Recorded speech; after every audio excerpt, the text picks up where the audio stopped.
October 1st, 331 BCE near Gaugamela, in the plains of Mesopotamia. Picture this: you are standing on open ground that seems to stretch forever. No hills, no forests, no walls. Nothing to hide behind, nothing to break the horizon. The dust hangs low in the air, already disturbed by tens of thousands of feet. Across the plain stands the Persian army, 250,000 men, drawn from every corner of the known world, arranged not to fight a battle, but to end a war. This is not a force built for uncertainty, it is built for finality. To the Persians, the outcome is already decided. At their center sits Darius III, king of kings, ruler of Asia, master of an empire that stretches from the Aegean Sea to the mountains of India. His authority is so complete that most of the world has never imagined resisting it. Facing him is a force less than one-fifth the size. 47,000 Macedonians and Greek allies. No reserves, no second army, no fallback plan. They are led by a 25-year-old king who has never lost a battle and has never faced odds like these, Alexander of Macedon. By sunset, the Persian Empire will collapse. By sunset, Darius will abandon his army and flee. By sunset, Alexander will claim the title king of Asia. This is not the story of how Alexander got lucky. It is the story of how an empire misunderstood what decides wars. To understand why Gaugamela ended Persia, you first need to understand how Alexander fought every war he entered. Alexander did not fight campaigns, he fought final exams. In 334 BCE, he crossed into Asia with roughly 35,000 men. Not to negotiate, not to test Persian strength, but to punish an empire that had once invaded Greece and to prove that Macedonia now ruled the battlefield. At the Granicus River, his generals urged caution.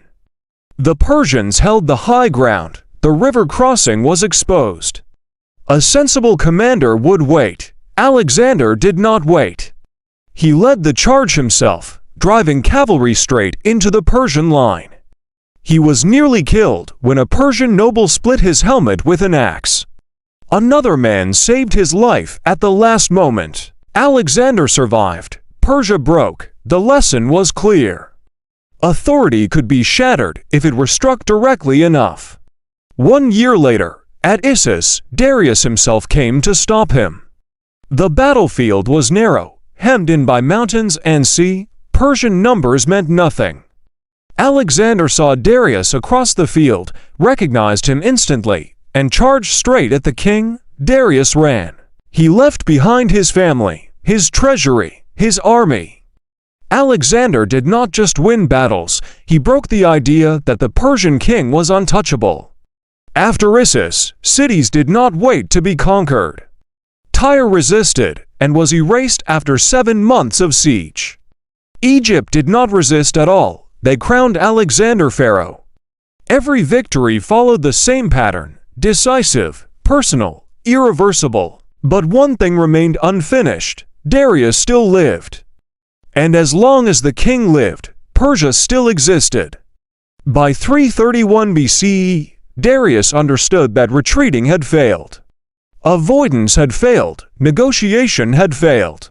This time, he would not be cornered, he would choose the battlefield himself.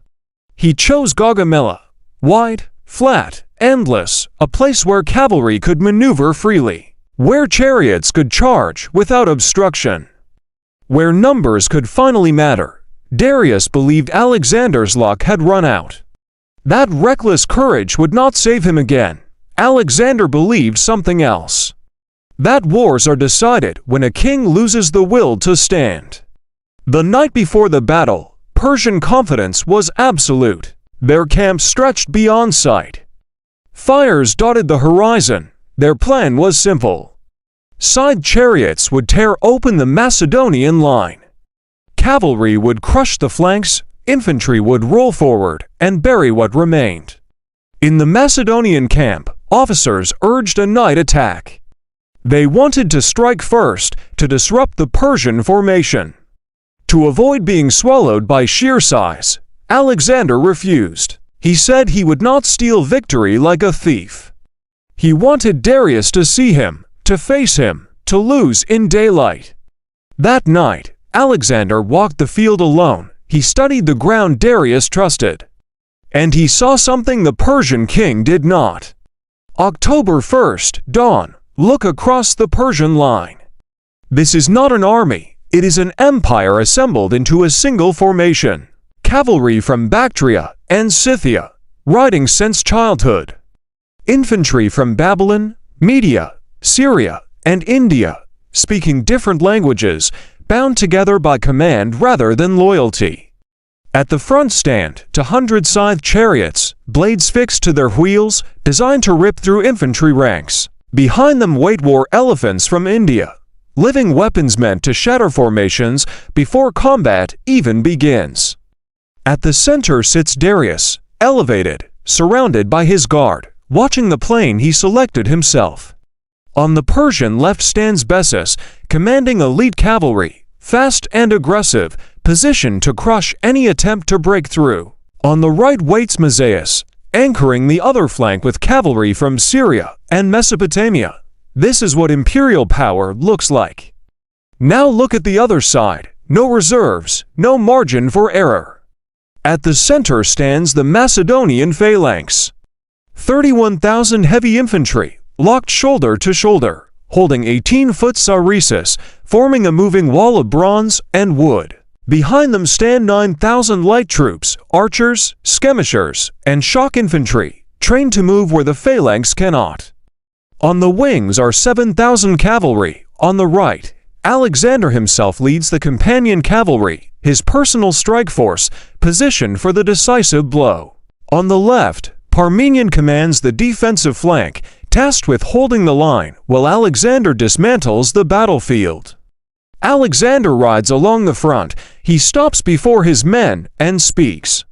He tells them the Persians fight for gold and command, that they fight for the ground beneath their feet, that behind them is Greece, and there is no road home that does not pass through this field. He tells them to watch him, to follow where he rides.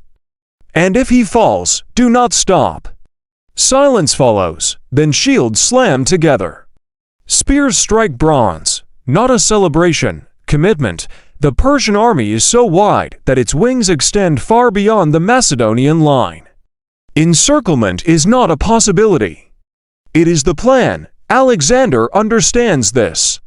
Which means he has only one option. He must move first. Instead of advancing straight ahead, Alexander orders his entire line to drift slowly to the right, away from the flattened ground Darius prepared for his chariots.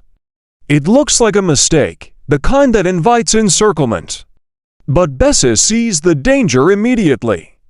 Alexander is not attacking the center. He is trying to slip past it. To prevent this, Bessus extends his cavalry outward, matching Alexander's movement.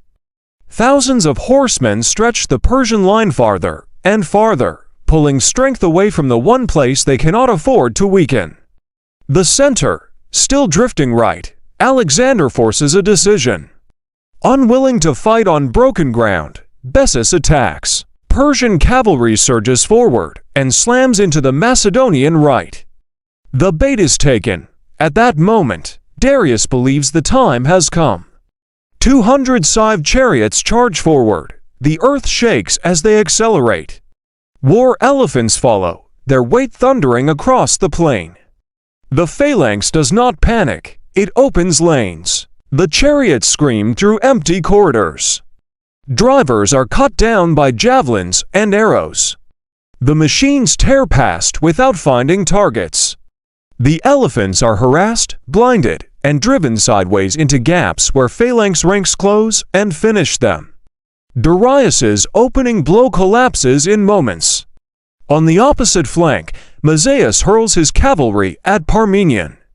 The fighting there is brutal and desperate. The Macedonian left bends, but does not break. Seeing the chaos, Darius commits fully. Persian infantry surge forward in massive numbers, pushing into the center. Every reserve is now engaged. every option is spent.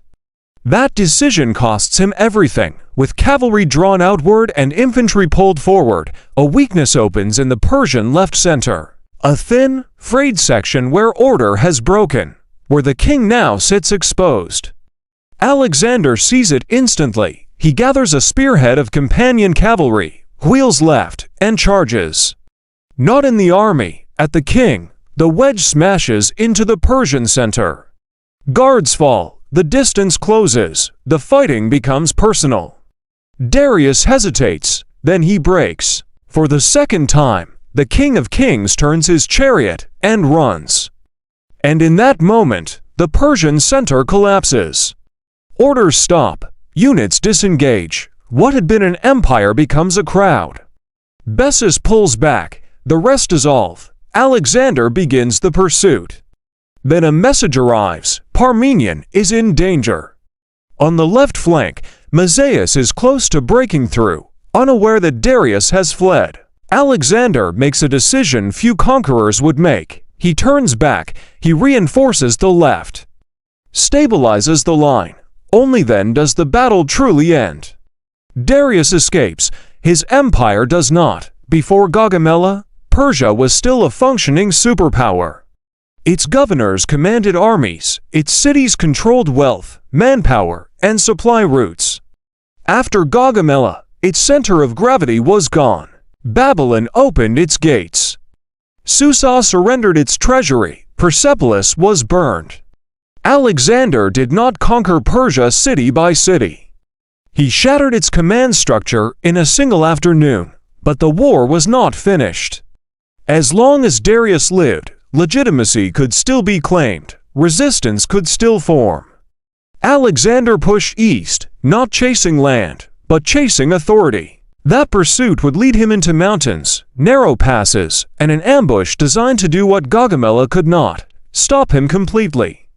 That battle would be fought at the Persian Gate, and there, Alexander would come closer to defeat than ever before.